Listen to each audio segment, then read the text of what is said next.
Alright, so I'm going to do my first video where I try to talk about something and see how it works out.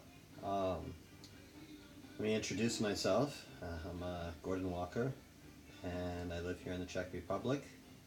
And I guess the most pertinent thing about me right now is that I'm 8 months removed from having had a hemorrhagic stroke.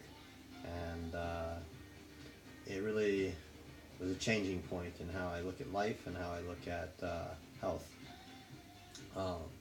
So a little bit of background is that I've always been an athletic, active person, or at least I'm athletic. I stopped being active around the age of 40.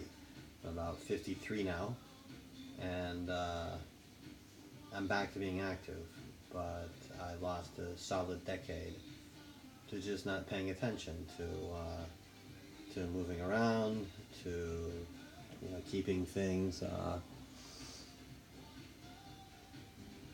about staying healthy, and about paying attention to what I was doing with myself and with my life. So the first video I want to make is about something very simple that I changed because of a book that I read shortly after getting out of the hospital. And I don't really want to argue whether it's right or not. I'm just going to use myself as an example. So the thing that I'm going to be talking about is combining protein and carbohydrates, otherwise known as food combining. The funny thing is it's more about what you don't combine than what you do combine.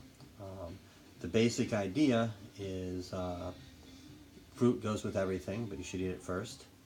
Vegetables are very similar.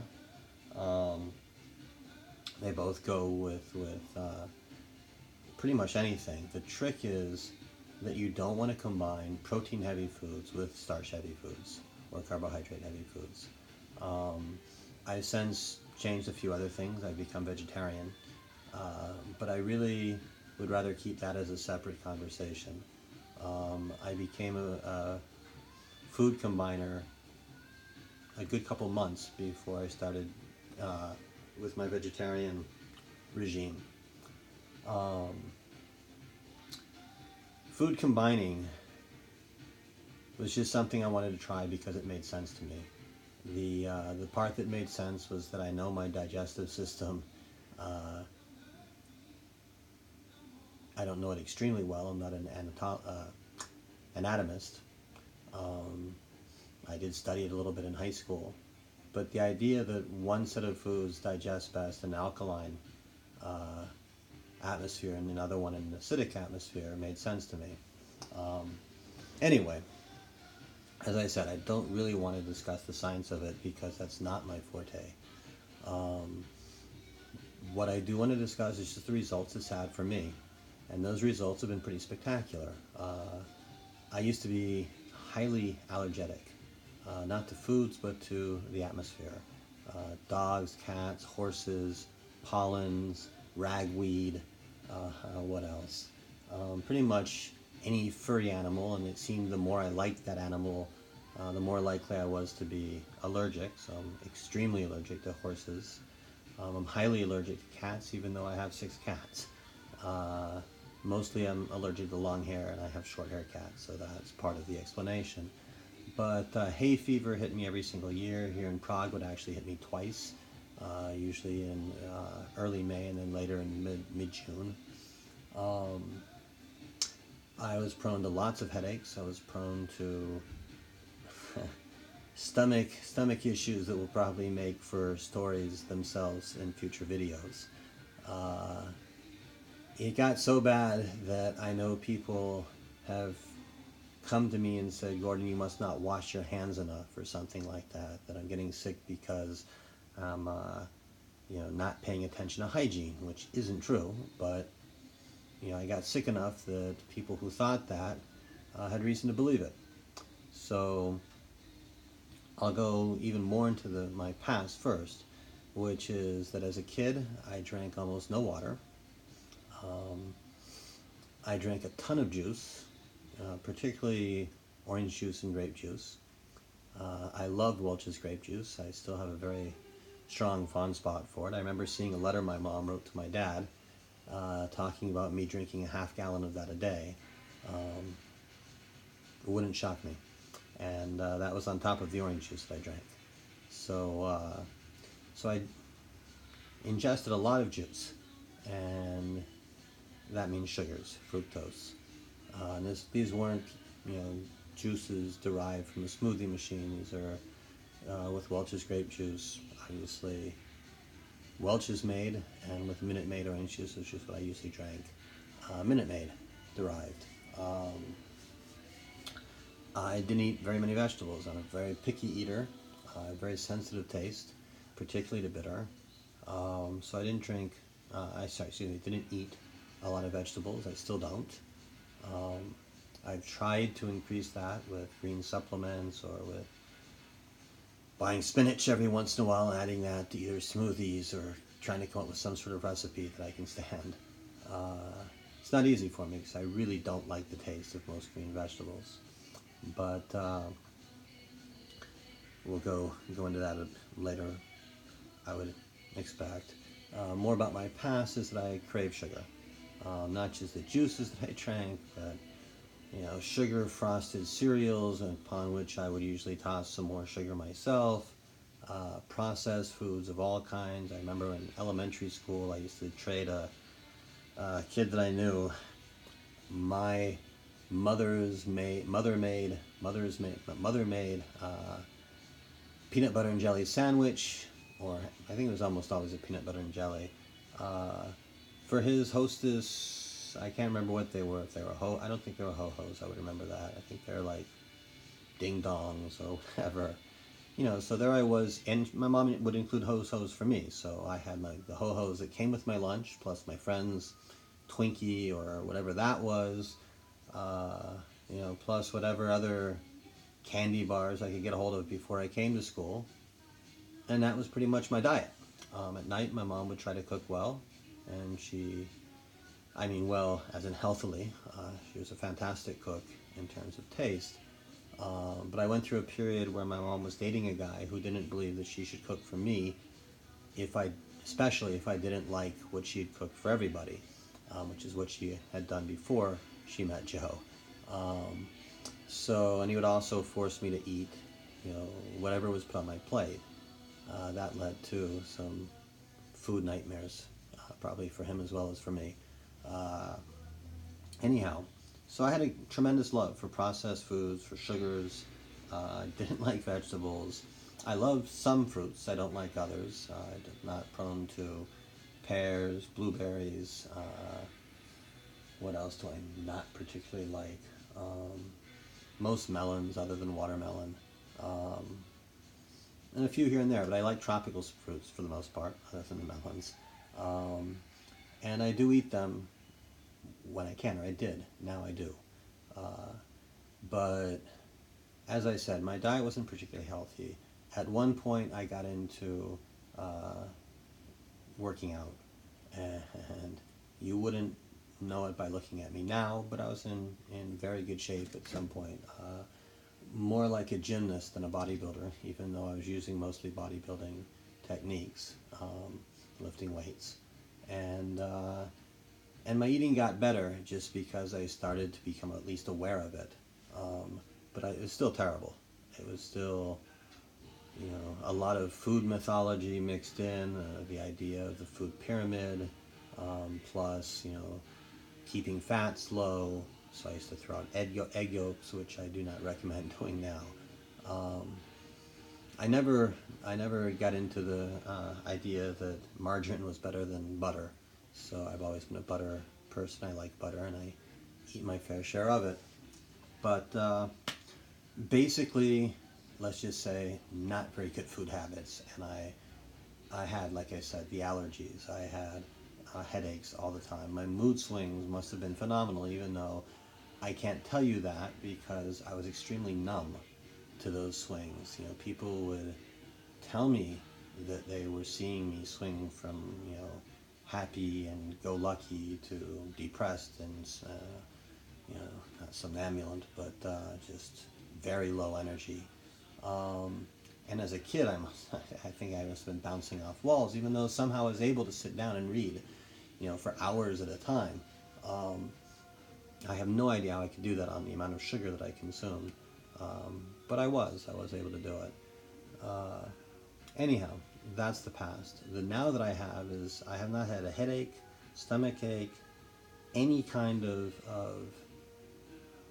sickness, illness, even bad moods, um, since I switched. Now, a couple months ago, I went off sugar completely. I don't eat processed foods anymore. I guess I shouldn't say completely, because I'll still add a spoonful of cane sugar to my coffee, and I have coffee once or twice a week, not a day. Um, but other than that, I pay close attention to what I buy, and I try to buy what are now referred to in most documentaries as real food. But I combine that with the idea of keeping proteins to one side and carbohydrates to the other. I tend not to combine them. I'm not extraordinarily strict, because I believe that if I do that, I'll have a higher likelihood of just quitting altogether.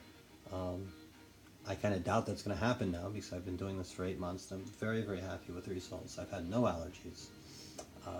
Hay season came and went. I don't need any allergens, what you would call it, allergy medicine whatsoever, antihistamines, that's what I was going to say. So what I want to say is, try it. You can argue about it till you turn purple. You can read about it till you turn green. There's just nothing better than giving it a week, 2 weeks. If you don't like it, don't stay with it. You can read all kinds of claims about health, about even cancer, about other diseases, and maybe they're true, maybe they're not. For me, it does matter whether they're true or not, but I'm not going to convince you one way or the other. I've done a fair amount of research, but to me, what matters most is how it's worked for me. And 8 months is an incredibly long time. Maybe next year I'll be making a video saying, boy, after 3 months I came down with 30 different kinds of allergies, the migraines, and my stomach exploded. But right now I doubt it. I've never gone this amount of time with absolutely not a single thing to complain about. And what's crazy is it's right after my worst period of health, 7 days in intensive care in a hospital. I looked like the Doughboy Muffin King. I'm not sure that character exists, but if it's ever invented, what I look like would be it. I was pasty-faced, and this is before. I'm not talking about after the hospital experience. This is leading into it. I really looked a different person. I still look young for my age. I'm 53, as I think I said earlier, but I know that I look better now. I know that I've lost about 10 to 15 kilos, so 20 to 35 pounds. And all of that was fat. I had belly fat, which is not a good thing. If you're going to have fat, try to have it anywhere else than the belly, because it's the least healthy as far as I know. Liver fat's not healthy, but you don't see that. My skin complexion was wrong. Everything about me health-wise was wrong.